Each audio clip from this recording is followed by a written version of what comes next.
Welcome once again to Recruits HabsCast. My name is Rick Springhetti, and as always, we are joined by the man himself, Mr. Grant McCagg. Grant, tell you something. Today was a great day for the annual Montreal Canadiens golf tournament, which signifies the start of the regular season. But gotta ask you, what else is today a great day for? Oh, it's a great day to go. No, it's a great day to talk hockey. I love it. Always a good reminder. Always an important reminder, Grant.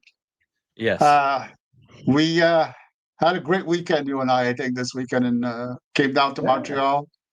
Got to watch the Habs and the Prospects tournament organized by the Habs. Much thanks to our good friend Paul Antoniadis for making it happen for us. Set us up with some nice tickets, and as much as we had fun talking hockey and watching some great hockey, hanging out with Paul is also a huge treat. He's a great guy and a fun guy to spend time with, and we had a bite to eat, and it was a pretty darn good night, right, Grant? Yeah, I had my chicken sandwich at the car. Yeah, I was on a budget this weekend. People, you got to start subscribing to Patreon so I can actually eat out at a restaurant every now and then. It'd be really appreciated. Um, Yes, you should. no, And you should, because it's great content, not only for Grant's food intake, but it's great content for your hockey intake, if I should say so myself, right? yeah, yeah. Paul, see, I let you introduce to say Paul's name. I just Paul the Greek. That's what I'll call him. So I don't want to mess up that name because he likes when it's said correctly, and he said, "Oh, Rick said that well the last time." So I said, "Okay, well, Rick, we'll let Rick introduce him again and mention him." Well, Yes, it is Paul Antoniadis. I want to make double sure I got it wrong, because I might have forgotten the I, but it is Paul Antoniadis. uh, Great guy again, great supporter of the show, yes, and just a general good guy. and So let's talk a little bit just about well, not yes, not please. um. Yes, I'm not done talking about Paul Antoniadis. Is that right? Yes. Okay. Paul, uh, well, I mean, he got his tickets, right? He uh, he has donated 2 tickets for the last home game of the exhibition season to us, to Recruits HabsCast, to go to a subscriber to our Patreon HabsCast network. We're really going to start pushing that this week, up until the end of October. Try to get some members to sign up. The more people that we can get supporting the project, the more content that we can get up there. People that subscribe to HabsCast, the Patreon HabsCast channel, will they'll get to come on some shows and ask questions and be on, like, on video. And I think we really want to build a Habs community here. We're going to need some support. It's $5 a month Canadian, but with that, you're going to get you're going to get special privileges. First one being that every podcast will and video scouting video that I do will go up first on Patreon, so you get early access to everything. Secondly, you get into these draws for things such as these tickets, which are front row, right along the glass, right, right along the glass, behind the net, the opponent's net. So two periods, you see the Canadians in the offensive zone. We both sat there and had fantastic seats, just absolutely, you Yeah. know, it's an experience in itself. But these are worth more than $300 a piece, these tickets, and for $5 for a month, as a member of our Patreon HabsCast, you get into a draw. And I mean, at this point, there's 8 members, so you got like a 1 in 9. You're the next one, and we get no more. You get a 1 in 9 chance actually be 1-8 because you can't win. No, I You're a can't. member and I've been told, but you're it's funny. disqualified. So I am. I hate to start the show with this, but it's just, let's build up a community here. You get people. I want to get people on that to ask questions and to talk to us, meet them in person, online, live on camera. I think it'd be so cool, and Liam too. We want to try to stump Liam, like trivia expert Liam McGuire. We got to get Wow. members on that and try to stump Liam. Like, it's going to be a lot of fun. It's going to be a pile of fun, but we are going to need support. It's $5 a month Canadian. I'm going to, start on my Twitter account. I'm going to start putting up I'll show the seats and all that and start pushing because to go to the last exhibition game against Ottawa on October 4th, it's going to be spectacular. 2 seats right behind the opponent's net. Um, I, I saw Nick Suzuki's overtime goal against Winnipeg 2 years ago. Sorry, shootout goal, and I'm gonna post it. Paul made a video of it, and it's real cool. And you get to see that. You get to see all these goals, right in front of you. And I mean, $5, right? So Yeah. I'm hoping that people. But Paul also does this angel project where the Jackies are involved in it too, right? He's got multiple season tickets and he does great stuff, charity stuff. He's just a fantastic guy. He booked me a hotel so I could stay overnight because I couldn't afford a hotel at this point. Just launched HabsCast and not much money coming in. 8 subscribers. We got to build that. That's I don't know. I've got $30 so far. So um, he put me up in a hotel downtown Montreal so I could stay overnight and catch both games. And he's doing this charity thing for Angel Project, and he's giving away free access tickets. It's just a fantastic thing. It's worth like $1,200 or something, and people bid on it. And he's a little disappointed that there hasn't been many people bid for this. It's such a great charity, but you get VIP everything. It's just fantastic. So I'm gonna start keep an eye on my Twitter handle this week, and we're gonna put up a bunch of links, and we're gonna hopefully get things rolling with the Angel Project and HabsCast Patreon channel. Absolutely. It's a great cause. And again, you get great content on the Patreon page, and it's a community of quality hockey fans that love to engage, and we love to engage with all of you people. So let's make it happen. Let's build something amazing, and let's have a great season, just like the Habs will have a great season this That's year. right. We plan on having one too, my friend. Yeah. So, Grant, I must ask you, we were at the Saturday game together, and we both watched Sunday's game. What are your general impressions of the tournament this weekend, what the Habs did, and is there any of the players that you want to mention, people that stood out for good or bad reasons? Yeah. Who stood out?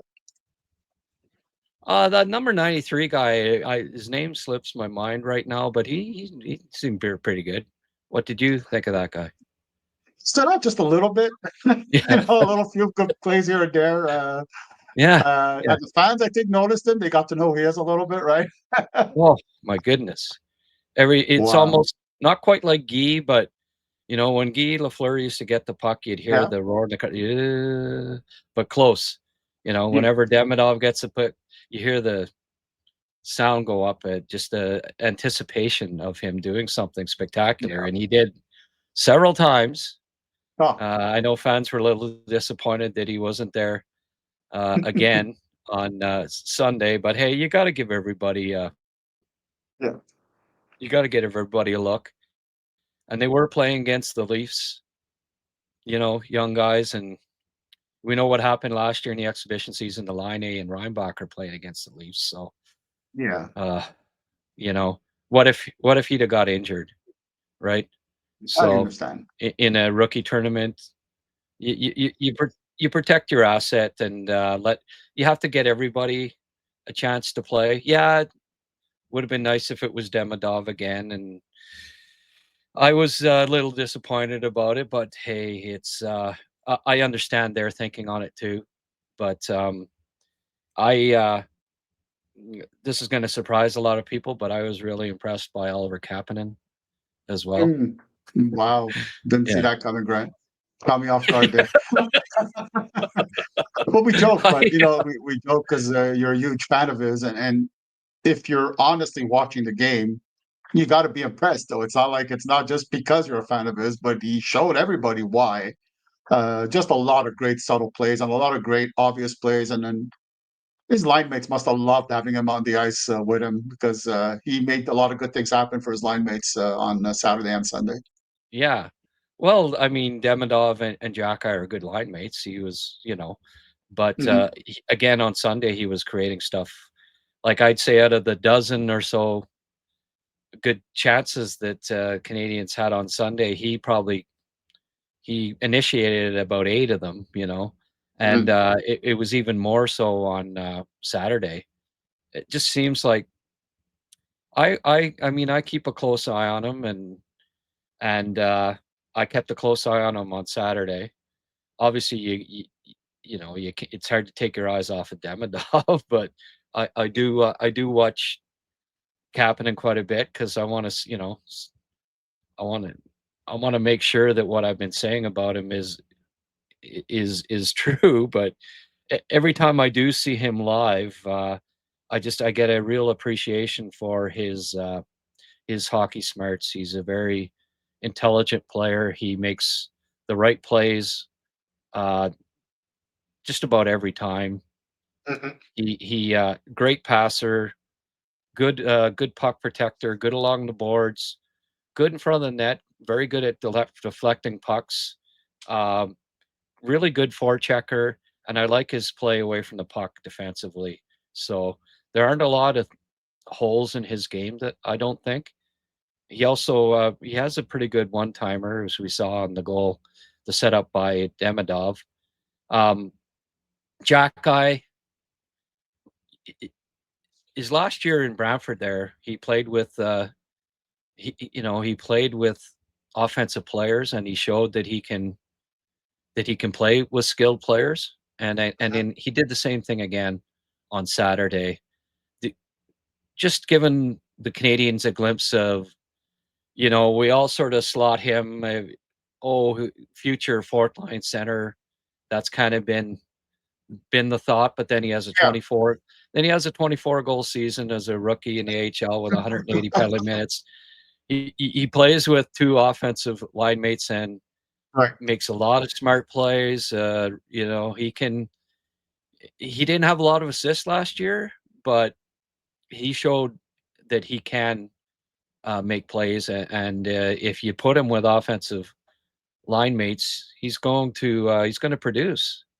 So maybe his upside's more middle line than it is fourth Yeah. line. Like his ultimate I was upside certainly, I and was maybe his pleasantly floor is the surprised. fourth line. Yeah, I was pleasantly surprised a few times. He really backtracked really well and really cut down on some plays that the opponents were trying to do, and he did it really well. He understands his angles. He anticipates well. I appreciate the fact that he didn't drop his gloves. To be honest with you, just because we know he could do it. He played hockey this weekend and he did it really well. Yeah, he also played the body hard when he could. But he played a really smart game and he understands his positioning. He's a really smart player. And that's stuff that Pascal Well, Vincent talked about a few times, and you saw it this weekend. yeah, I think he was told, hey, do you really want to miss 3 shifts sitting in a box when you're playing with Ivan Demidov? Like, like, I what think I would you might have rather scored two do? or Be three sit goals with Demidov. Well, what would you rather do? Be sitting in the box or playing with No, of Demidov? course. You know? Yeah, of course. But So, it was great. I mean, on the first line too, right? So Yeah, when you're playing the fourth line in the AHL and you're playing an energy role and this and that, and you're only playing 10 minutes a game anyways, maybe 12. All right, get in the odd scrap, but you're playing 18 minutes. You get a chance to play 18 minutes with Demidov on the top line. Yeah, stay out of the box, have fun, I score agree with you goals, on score goals instead. the Yeah. and a defense. Grant, what did you think generally the team did? The guys at the back. How do you think they did generally?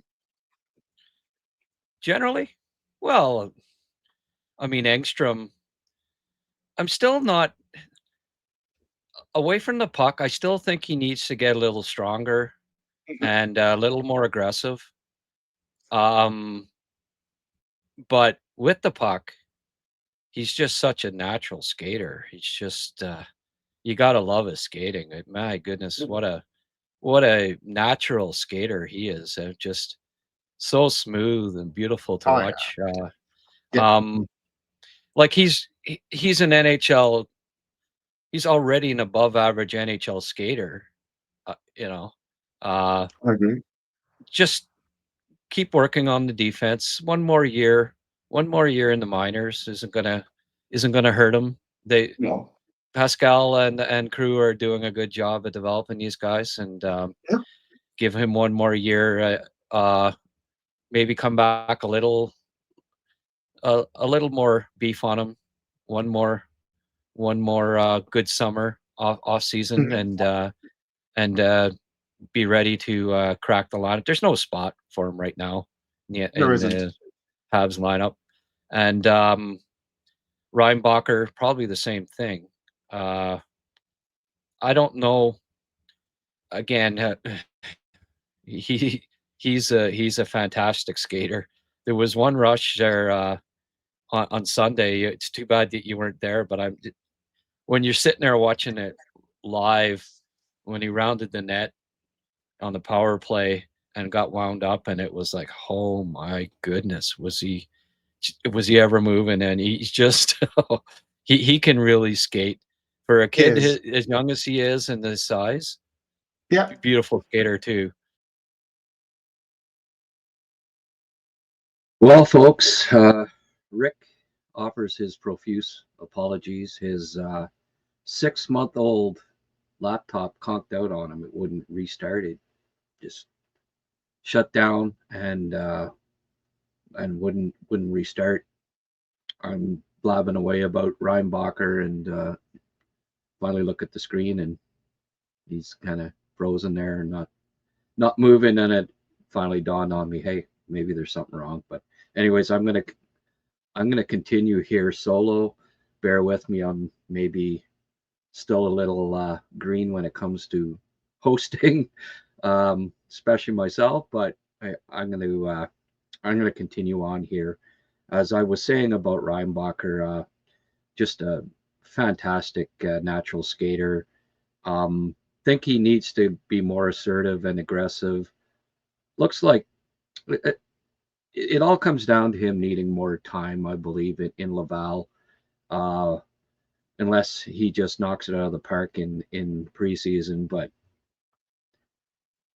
the looks of things of what we saw at the rookie camp, I think he's just a little tentative at this moment, and that's to be I mean that's understandable considering how much time he missed last year. So just like I think that they need to ease Dach into lineup a little bit. I also think that Reinbacher shouldn't be rushed to the NHL. Canadians have 7 very capable NHL defensemen right now, and I really don't think they want 2 sitting out. It'd probably be Struble and Jacky. You don't want those guys are still developing as defensemen, as NHL defensemen. You don't want them both sitting in the stands. Um, you would, I guess, maybe alternate them.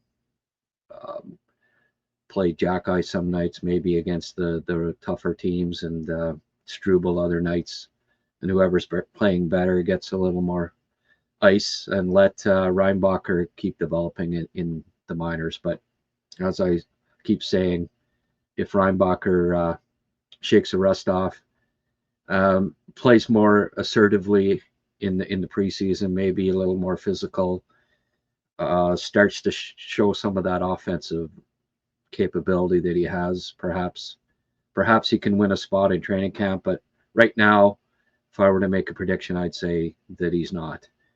As far as other players at the Prospect Showdown that impressed me on the Canadians, I would have to say that you have to like what you saw from Vinny Rohrer. I believe his skating has improved immeasurably since his draft year. He's a really nice looking prospect. Will he ever play for the Habs? I don't know. The Canadians have so much young depth, and but that's okay. Like, these are all assets, and even if they never do play or crack the lineup, that doesn't mean that another team down the line may not covet that player. So Vinny's not gonna crack the Canadians lineup. There's just no spot.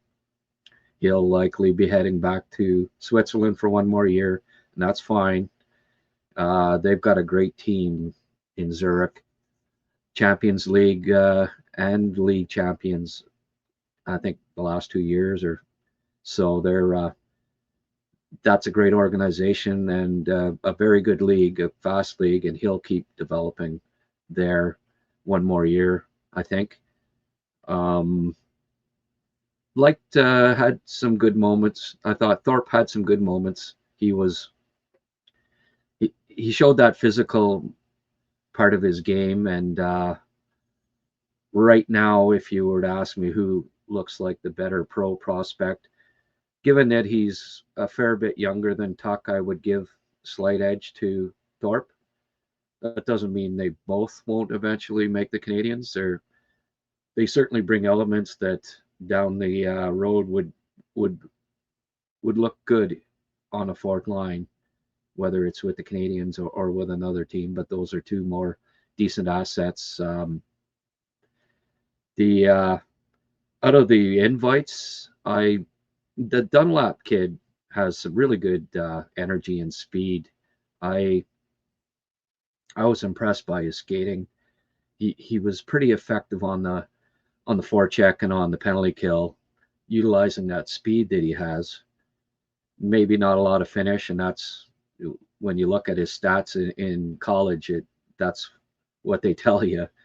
I didn't really know much about him going into camp, but out of all the invites, I'd say that he was the one that stood out the most for me. And I don't know, like, I think he could probably play at the ECHL level or at this point. But on defense, Andrew McNeil looked good,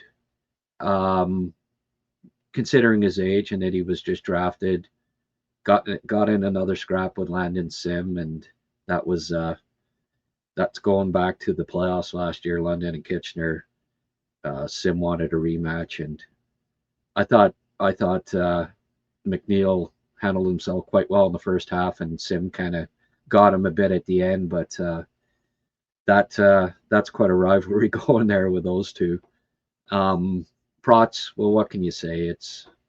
He played just exactly how I've seen him play for the last 2 years. He's a hitting machine. Never passes up the opportunity to step up and nail somebody when they're not maybe watching him as closely as they should. Anyone that plays against him with any regularity keeps his head up, or they pay the price. I also think his skating has improved and his puck game. I saw some nice things from him. He'll go back to junior and be one of the better defensemen, I believe, in the OHL this year. Fowler, hey, it's too bad. That's 2 straight rookie tournaments where the Canadians failed to win a game, in large part because the backup goalies, or whatever you want to call it, just weren't able to stop the puck with any regularity. If Fowler would have played a whole game like the Winnipeg goalie did the first game, Montreal likely wins that one Vaneg's let in 4 in the second half, and after Fowler had shut them out for the first half. So it's not about winning these games. It's about getting everybody a look and seeing how they fare, especially the invites. Estapa, he wanted to make an impression and got in that scrap and did well. Was very physical. I imagine he opened a few eyes with his toughness. And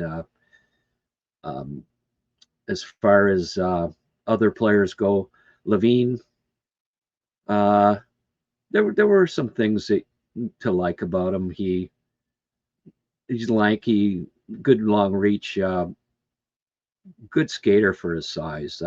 That's I think his main asset. I don't know about his puck game. He bobbled a few, and don't think he's a great puck mover by any means, but a half decent looking defenseman heading back, I guess, to Concordia for another year. But the players that needed to stand out, that you'd hope stand out, did. With perhaps the exception of Beck. I don't know that Owen Beck had a particularly strong tournament, given how many of these that he's been in now. You sort of wanted to see a little bit more dominance from him, perhaps, but he'll go back to Laval, I would suspect, and this will be a big year for him. He'll have to make another step offensively, keep improving his face-offs at the pro level, because that'll win him an NHL job eventually. Almost all alone would be his face-off prowess. If he can win as many face-offs or close to as many face-offs at the pro level as he did in junior, then there'll be a spot for him eventually next year in the lineup, I would think. But at this point, Kapanen's clearly ahead of him in the pecking order.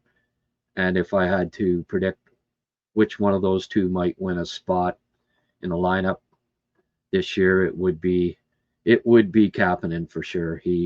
I thought he had a particularly strong 2 games. Got some clips that we're going to play from the press conference yesterday, just a couple that stood out for me. But first, I just wanted to show a couple of things that when I was down at the rookie tournament kind of stood out for me. One of them was the memorial to Ken Dryden. Well, the flowers that were put down. It touched me.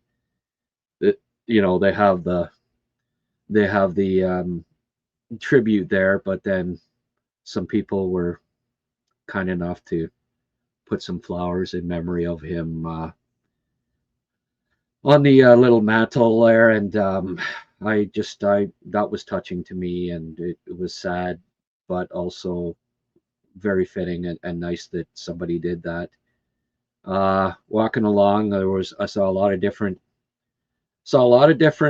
sweaters, a lot of Demidovs and such, but this one kind of caught my eye. Of course, he had the different color one, and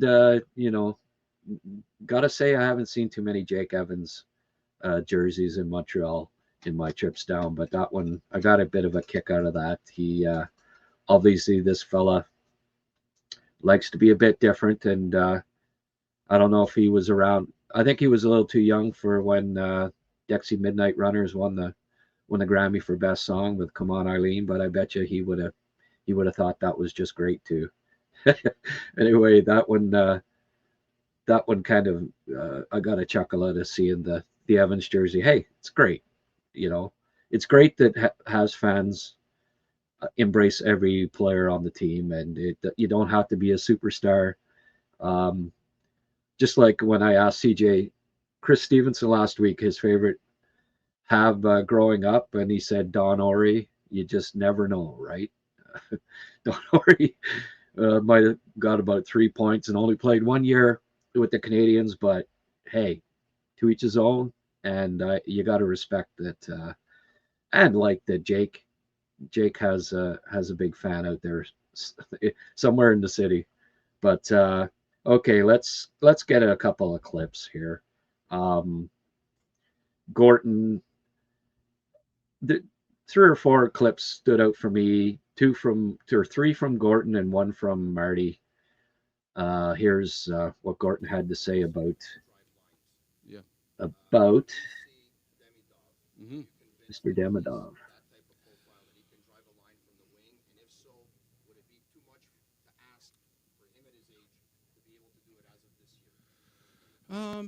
No, I think we all see it, Tony. Everyone sees that he can make plays and that he's a very gifted player and that he wants the moment. So that's really important to be that kind of player you're talking about, to have those qualities.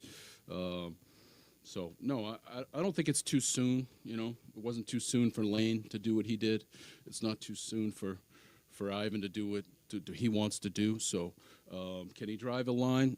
We think he can. Can he do it tomorrow? I don't know. We'll find out. But you know, I think early signs are pretty good.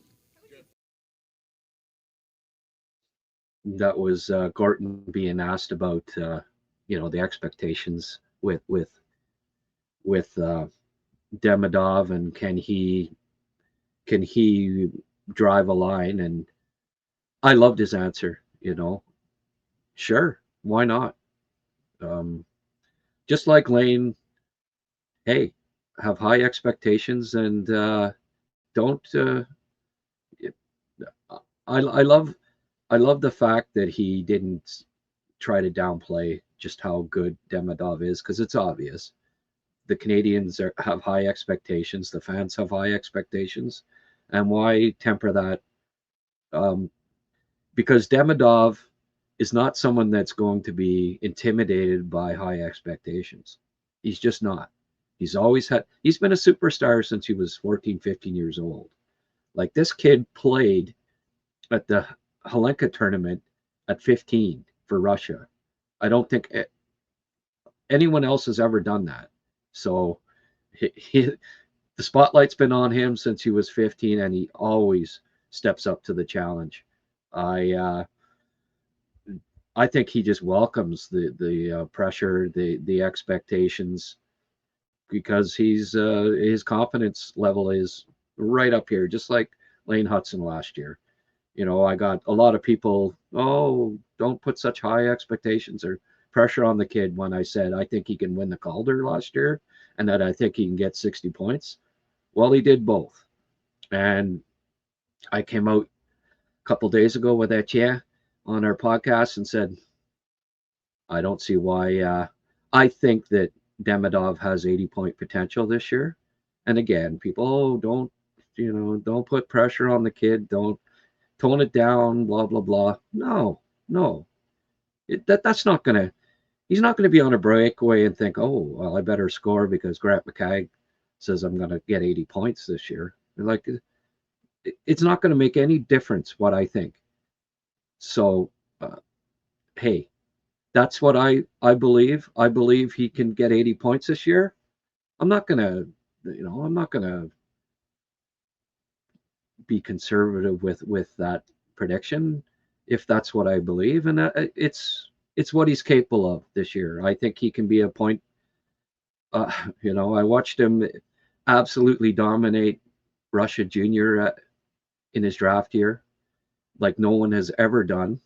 I saw him dominate the KHL in mediocre ice time last year as a rookie, and no one's ever done that. So I expect him to step into the NHL and be dangerous every night, be on the power play, get set up by Montreal's 3 60-point defensemen, be set up by line A, and him set everybody else up too. Like, he's one of the premier playmakers that I've seen come out of the draft in the past 20 years. So I just think he's going to produce right from day one. He's going to be given more opportunity than he got last year, and he was still the second best points per game player in the KHL. So look out for Demidov. I really believe that he's going to have a dominant rookie season.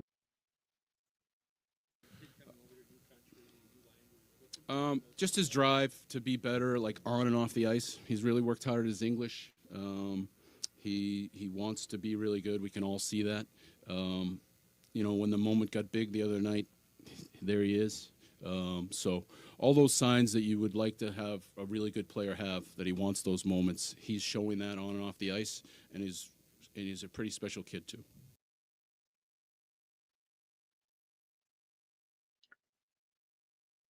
Again, I love that comment from Gordon. Gordon's I'm really impressed by him. I think he was such a great hire by Jeff Molson. It was much needed, and he's just he's got the right temperament, the right attitude, the right mindset to be running things for Jeff in the front office. But just like you said, that the way he stepped up and scored that big goal in the moment, seen it from him for over 2 years now. The kid loves the stage. He's not going to be intimidated by anything, and also like that Gordon went out of his way to mention just how nice a kid he is. He's always got that big Russian grin on his face. I think the rest of the club has embraced him. He's not despite how great a young player he is, there's not a lot of ego there either, and I think he fits into this group just perfectly, and he's going to help them reach the next level. Then there was a couple of more clips, one from Gorton about Dach that we'll play here now. Yeah. I think Kirby looks great. He feels great. He's healthy. We have a plan in place to get him ready for opening night. So that's what we're going to try to do. We might be a little bit slow off the mark with him, but our plan is to have him opening night.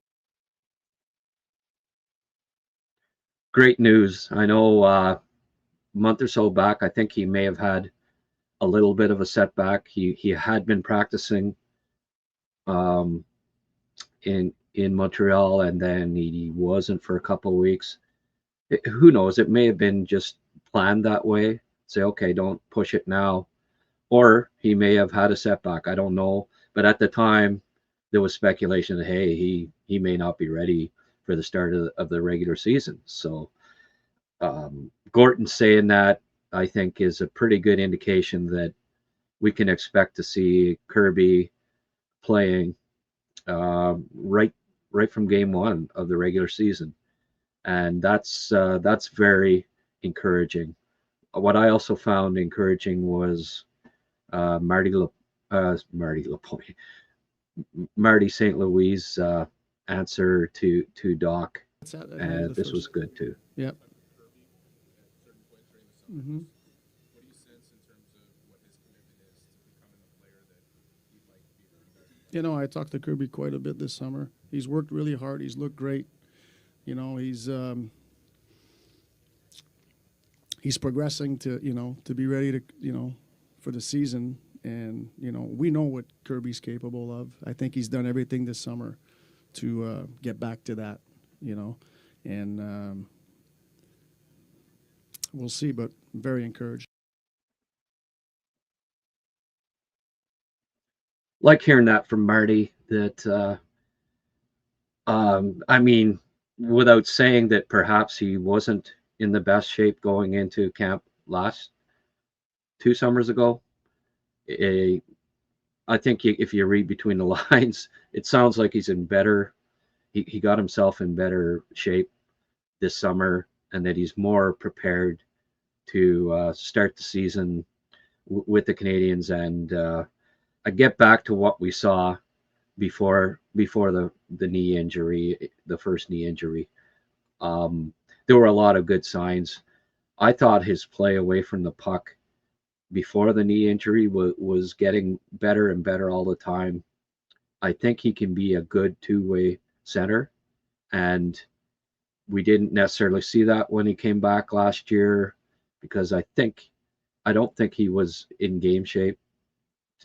Certainly the first 20, 25 games when I think he was a minus, almost a minus a game to start and right at the bottom of the standings when plus minus. So it was disappointing, but I also think that they may have rushed him a bit, plugging him into second line center after being out for most of the year or the whole year was asking a lot. Now, will they do the same thing this year? Well, there's an obvious opening there at second line center, but maybe they're a little more cautious this time when it comes to that and start him down in the lineup a little bit. Maybe centering the third line and give the second line center job to someone else to start the year, just so he can have a little more time to acclimate himself back into the lineup. But those were 4 takeaways from the press conference yesterday that kind of stood out for me. Molson talking about 42 players showing up in the summer for a skate, impressing him, and that he'd never seen that before in the summer, that so many showing up to practice, I think is a great sign. The Nick Suzuki influence is really coming through. Nick staying in Montreal in the summers has make a huge difference, I believe. And he's probably suggesting nicely that people show up and showing his leadership that, hey, let's really be ready to come out of the gates. Unlike last year, come out of the gate strong, because they're not going to make the playoffs if they have the same start this year that they did last year. But when you consider Dobson, Bolduc, Demidov, Laine will all be in the lineup that weren't there for opening night last year, that's a lot of talent to add. Then all the young players that have one more year of experience, they should only be better. And they will, part of the experience is that they know that they didn't have a good enough start last year and that they can't do the same thing this year.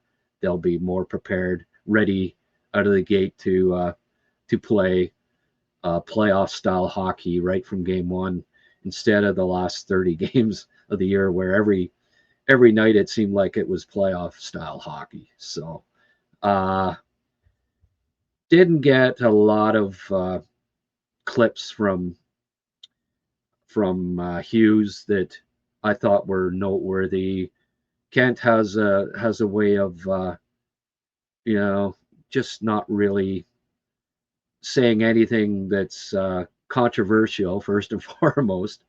I think they all kind of, I mean, it's not just the players that are gaining experience. The front office too, to a certain extent. I believe they probably had some internal meetings and saying, well, let's not talk about in the mix this year, because I think they got a little bit, it became sort of the mantra of last year.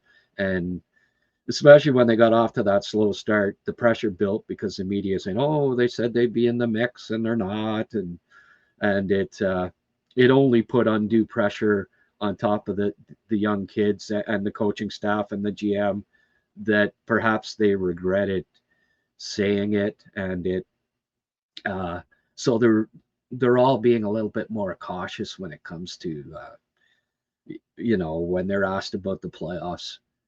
I think that they were a little more cautious and just saying, well, we just hope to improve from last year. And I think they will.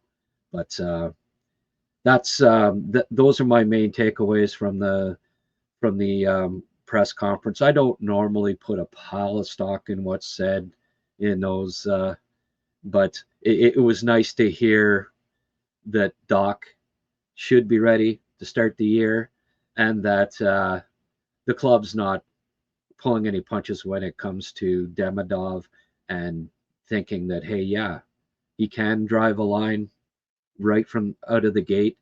They have high expectations for him, just as he has high expectations for himself, and just as I think his teammates are expecting him to really be a force right from game one. They saw him last year in practice. They've seen him all summer. We see the odd clip of moves and stuff, but guys that are on the ice with him all the time are seeing it constantly, and I'm sure they all are as excited as Habs fans are to see Demidov in his official NHL rookie season. Now, I'm going to wrap it up here with the Habs prospect of the week. I always do that with Rick, and this is Rick's podcast, even though he's not with us right now. Rick, next Sunday, starting next Sunday, it's going to be regular with Rick. We're going to do the Sunday podcast, and that will be the day that we do the prospect of the week. And Rick is my main man when it comes to prospects, so he'll be starting next Sunday. It'll be a regular thing, and we'll get back on the Sunday track. Just the end of the summer and Labor Day and all sorts of personal things have meant that we've had to delay doing it every Sunday, but starting next week, we're going to be it's going to be a regular thing, our Sunday podcast, and I really look forward to doing that with Rick. But the Habs prospect of the week, and it won't be any surprise to Rick, is once again Philip Eriksson. Now, I know a few shows back, Rick asked me who I thought what Canadians prospect was flying under the radar a bit, and I said Eriksson, and it's certainly not. I guess I don't know if I gave him the bump or the recruits bump or whatever, but he's making me look sage ever since he's put on a show, not only in preseason but his very first game with Luleå in the SHL. Check this out. I've got his 3 goals and 1 assist from his debut with Luleå in the SHL. Here it is off the opening faceoff, okay? Nice pass by him. He puts it in. 12 seconds or 11 seconds into his debut with the team, he scores a goal. And he didn't stop there. Here he is on the power play. He's almost like their quarterback. I've noticed it. They get it over to him quite a bit. Here he is with the puck now. Makes a nice pass. They score. So that was a goal and an assist to start. That was Wozniak that scored it too, by the way. Here he goes to the net. Great, smart play by him. I really love his smarts. He's might be his main asset. Highly intelligent player. Marty Lapointe drafts him. And here with the forecheck, and then ding, the hattie, and the hats rain down. You gotta like the little smile from him there at the end. What a great start for Eriksson with Luleå. They're the defending SHL champs, and he comes in and is on the first line, on the first power play, scores a hat trick in the first game. So safe to say he's not going to be demoted to the third line or anything like that. He's cemented his spot as a first liner on the SHL champs. And I believe he still hasn't turned 21. He's still a kid, just a kid. So he, for a 6th round pick, the Canadians, I know I've said it before, but I'll say it again. The Canadians got a real steal with Philip Eriksson. Will he play for the Canadians? Well, time will tell, but he looks like a future NHLer, whether it's with the Canadians or another team. Yet another asset that the Canadians have 4 years down the road. It's going to be, you think the battles are good now for playing spots. Wait 3 or 4 years. It's just, it's going to be just like, you harken back to the 70s when, like, I followed the draft quite a bit, and I was a Ottawa 67s fan, and they drafted Peter Lee, like 12th overall. He was an 80-goal scorer in the OHL. Rod Shute was like a 70-goal scorer. They drafted him in the first round. And these guys couldn't crack the lineup because they just had so much depth, that those 70s Canadians teams.